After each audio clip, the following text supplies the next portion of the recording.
আমাদের সবার রান্নাঘরেই কিন্তু লেবু থাকে, তাই না? খুব সাধারণ একটা ফল।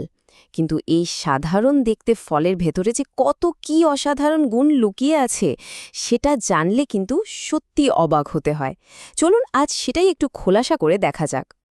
হ্যাঁ, একটা সাধারণ ফল, কিন্তু এর শক্তিটা একেবারেই অসাধারণ। আর এটাই লেবুর আসল পরিচয়। চলুন একটু গভীরে গিয়ে দেখি বিজ্ঞান কি বলছে এর উপকারিতা নিয়ে, আর কেনই বা এটা আমাদের স্বাস্থ্যের জন্য এতটা জরুরি। তো লেবুর এত যে শক্তির কথা বলছি, এর উৎসটা আসলে কি? উত্তরটা কিন্তু সোজা। সব লুকিয়ে আছে এর পুষ্টিগুণের মধ্যে। চলুন তাহলে একবার লেবুর ভেতরে উঁকি মেরে দেখা যাক কি কি আছে এর মধ্যে। আচ্ছা, একটা প্রশ্ন করি। ধরুন 100 গ্রাম লেবু, এর মধ্যে কি কি থাকতে পারে বলে মনে হয়? একটু ভেবে দেখুন তো। উত্তরটা কিন্তু বেশ চমকে দেওয়ার মতো। চলুন পরের স্লাইডে উত্তরটা দেখে নেই। এই যে দেখুন সংখ্যাগুলো, ক্যালোরি কিন্তু খুবই কম, মাত্র ২৯। মানে ওজন বাড়ার কোনো ভয় নেই। কার্বোহাইড্রেট আর ফাইবারও বেশ ভালো পরিমাণে আছে, কিন্তু আসল খেলোয়াড় কিন্তু অন্য কেউ। আর এই হলো সেই তারকা ভাইটামিন সি। ভাবা যায় প্রতি ১০০ গ্রাম লেবুতে প্রায় ৫৩ মিলিগ্রাম ভাইটামিন সি।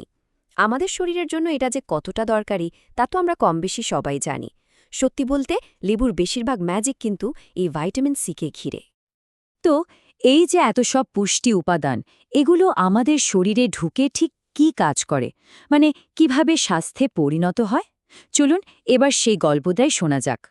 প্রথমেই আসা যাক রোগ প্রতিরোধ ক্ষমতার কথায়। লেবুর মধ্যে যে ভরপুর ভিটামিন সি আছে, ওটাই আমাদের শরীরের ডিফেন্স সিস্টেম বা ইমিউন সিস্টেমকে একদম মজবুত করে তোলে। আর ত্বকের জন্য এটা তো একটা দারুণ ব্যাপার। এর অ্যান্টিঅক্সিডেন্ট ত্বকের জেল্লা বাড়াতে সাহায্য করে আর দাগছোপও হালকা করে দেয়।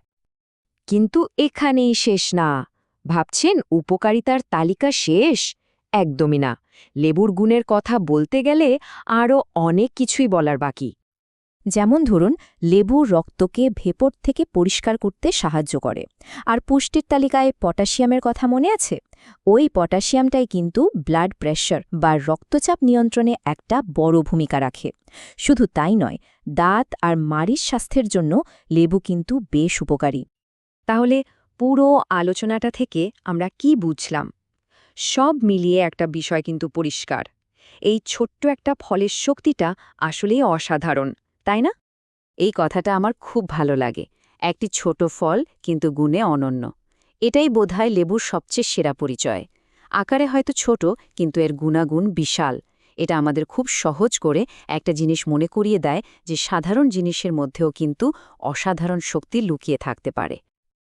আচ্ছা, আজকের আলোচনা তো এখানেই শেষ। কিন্তু যাওয়ার আগে একটা প্রশ্ন রেখে যেতে চাই। লেবুর এত গুণের কথা তো জানা গেল, কিন্তু এটাকে কাজে লাগানোর সেরা উপায়টা কি হতে পারে? মানে, কিভাবে লেবুর রস ব্যবহার করলে সবচেয়ে বেশি উপকার পাওয়া যাবে? এটা নিয়ে একটু ভাবা যেতে পারে, তাই না?